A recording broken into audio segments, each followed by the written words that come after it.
les gringos. FGS. OP.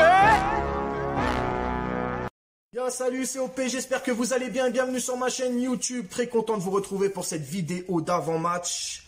Enfin, la trêve est terminée. Enfin, on va retrouver notre club bien-aimé, le PSG. La main sur le cœur, la tête haute et du rouge et bleu plein les yeux. Ouais, je suis un peu poète. Bref, cette trêve internationale a permis aussi aux Bleus, à l'équipe de France, de gagner un nouveau trophée. Donc, trophée en bois, pour ma part en tout cas.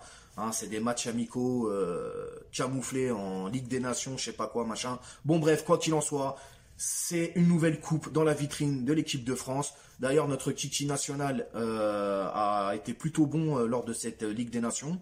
Faut le souligner, quand c'est bien, c'est bien. Quand c'est pas bien, on le dit aussi. Quand c'est bien, il faut le dire. Voilà, c'est tout.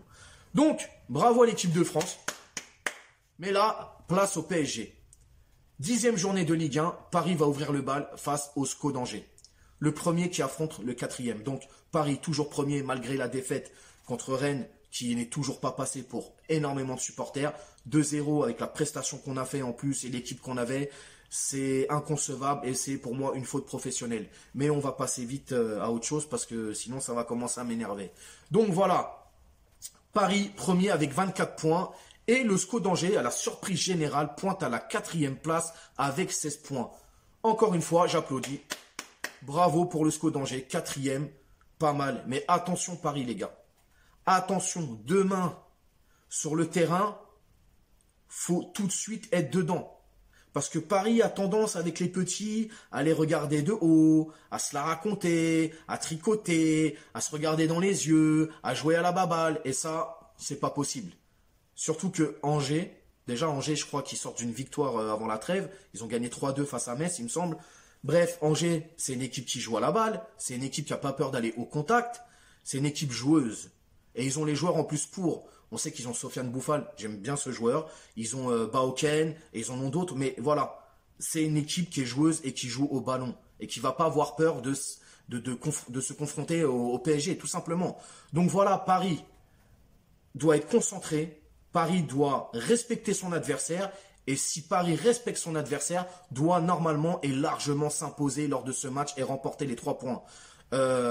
Sur les 10 dernières rencontres entre ces deux équipes, depuis 2017, je remonte à 2017, ça va être rapide les gars. C'est comme la première fois, 2 coups dans la frisette, il n'y a plus personne. Ça va être rapide. C'est 10 victoires parisiennes. 10 victoires parisiennes depuis 2017. Donc, normalement, ça doit le faire. Et ça devrait le faire, je l'espère. Sachant que, en 2020, je me rappelle qu'on a gagné un 6-1 au Parc. C'était incroyable, il y avait eu un doublé de Neymar, Icardi l'avait marqué, Draxler, Florenzi aussi. Icardi, je suis pas sûr, mais Florenzi l'avait marqué et tout. Quoi qu'il en soit, c'était un gros score, on les avait terminés, on les avait tués. Donc là, il faut qu'on fasse la même chose. On rentre, on est concentré, on est appliqué, on est réaliste devant les buts et on froisse le match. On le plie. Normalement, en première mi-temps, c'est plié ça. Angers, ça doit être plié en première mi-temps. Avec l'effectif qu'on a, alors oui, l'effectif. Savoir que les Sud-Américains ne seront pas aptes pour cette rencontre. D'ailleurs, on a appris aussi que notre cher Navas a été blessé lors de sa rencontre cette nuit avec le Costa Rica.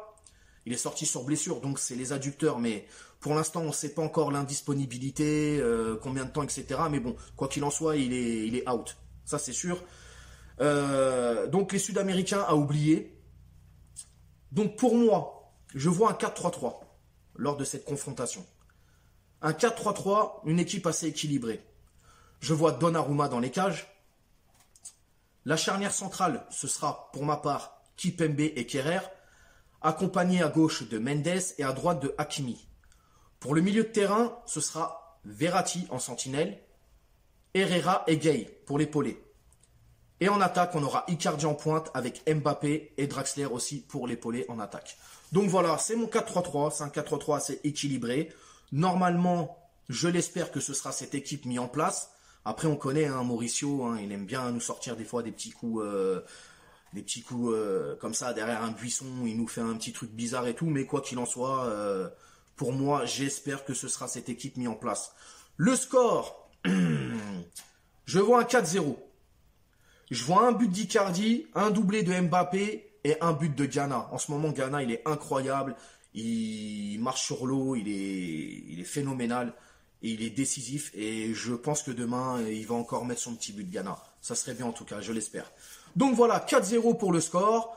Et la compo de l'équipe, pour ma part, ce sera un 4-3-3. Mais attention encore une fois, je le répète. Paris doit rester concentré. Paris doit normalement gagner ce match à la mi-temps. Le match doit se gagner à la mi-temps là. C'est-à-dire à la mi-temps, minimum 3-0. Pour être tranquille en deuxième, on gère. Après, si vous voulez, voilà, on se fait tourner la balle, on fait les trucs, mais voilà, c'est tout. Aussi simple que ça. Pas le droit à l'erreur. Parce que Angers, ils vont pas nous faire de cadeau. S'ils ont moyen d'en mettre 1, 2, 3, ils vont en mettre. Je l'espère pas. Mais voilà, c'est une équipe joueuse, ça joue à la balle, ça n'a pas peur. Méfiance. Bref, on va parler d'un autre cas maintenant. Le cas Ramos, Sergio Ramos. Sergio Ramos qui est arrivé à Paris, agent libre, le 8 juillet, qui a signé un contrat, en tout cas qui a un salaire de 15 millions, à peu près 15 millions d'euros par an. Donc il a signé pour 2 ans jusqu'en 2023. 15 millions à l'année, donc ça fait un peu plus d'1 million par mois. Et il y a un souci. Parce qu'en fait, Ramos, alors Paris a ses torts, et Ramos, malheureusement, bon, bah, il n'est plus rien, c'est son corps. Mais j'en veux à Paris, parce que déjà, il faut savoir qu'il y a eu le dossier avec Silva, qui n'a pas été, pour moi, Paris n'ont pas été très gentleman là-dedans. Ils ont été un peu ingrats, je trouve. Donc, aujourd'hui, avec du recul, tu laisses partir Silva pour avoir un joueur blessé, Ramos. Toute proportion gardée, ça ne le vaut pas en fait. Tu vois ce que je veux dire? J'aurais préféré, là aujourd'hui, à l'heure actuelle, j'aurais préféré garder Silva parce qu'il est apte et il joue que d'avoir Ramos parce que voilà, le fait est qu'il, bah, c'est mort. Mais je vais développer. Donc Ramos, qui arrive déjà blessé à Paris. Ramos n'a joué que 4 matchs en 2021 avec le Real Madrid. Paris nous ont tous menti. Nous ont tous fait croire qu'il avait passé une visite médicale hors du commun, qu'il avait des tests incroyables, il avait un ADN d'un enfant de 10 ans, on n'avait jamais vu ça, c'est un truc de fou, c'est un robot, il est monstrueux, alors que c'était faux, complètement faux. D'ailleurs, Leonardo l'a confirmé il y a un petit mois là, dans une interview où il disait, on savait que Ramos avait des pépins physiques, etc. Et voilà, on fait avec. Non, mais faut pas faire avec en fait. Alors, pour moi, si le Real ne l'a pas prolongé, c'est pas qu'une question d'argent, ou c'est pas qu'une question de forte demande de la part de Ramos. C'est parce que je pense que le Real ont du flair. Ils ont eu du flair et le staff médical aussi. Les gars, il faut savoir un truc. Moi, je le dis et je l'assume. Ramos, il est cramé. J'ai énormément d'amis qui sont supporters du Real, qui suivent le Real depuis de nombreuses années, qui connaissent très bien le joueur Ramos, qui l'adorent aussi. Et ils me le disent, Ramos est cramé. Mais quand je dis cramé, les gens, surtout que certains supporters du PSG, attention, faut pas critiquer les joueurs, même s'ils font de la merde, faut rien dire. Faut pas critiquer le club, même si le club fait de la merde, faut rien dire.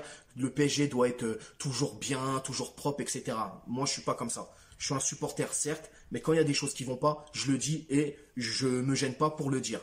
Bon, Ramos est cramé.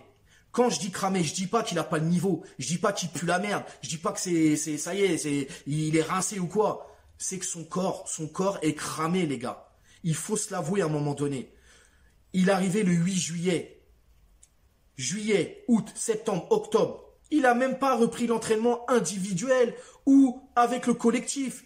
Le mec, en ce moment, il est payé à faire du vélo en salle de muscu, pendant que les autres sont sur le terrain en train de s'entraîner. Ouvrez les yeux, les gars. Ouvrez les yeux, Ramos, il est cramé. Les problèmes qu'il a, les pépins physiques qu'il a, c'est musculaire. Et à son âge, c'est compliqué de revenir au top. En gros, c'est des blessures. S'il force un peu trop lors d'un match ou un entraînement, ça repète. Tu peux lui mettre tous les examens que tu veux, tu peux l'opérer, tu peux faire tout ce que tu veux. Le muscle, c'est très compliqué, les gars. C'est très compliqué. Et quand je parle comme ça, et quand je dis ça, je parle sous le contrôle de gens qui connaissent que les problèmes musculaires liés au foot, etc., ou au sport en général, c'est très compliqué de revenir, les mecs. Donc voilà, je l'assume et je le dis. Ramos, malheureusement, on a pris un joueur qui était cramé.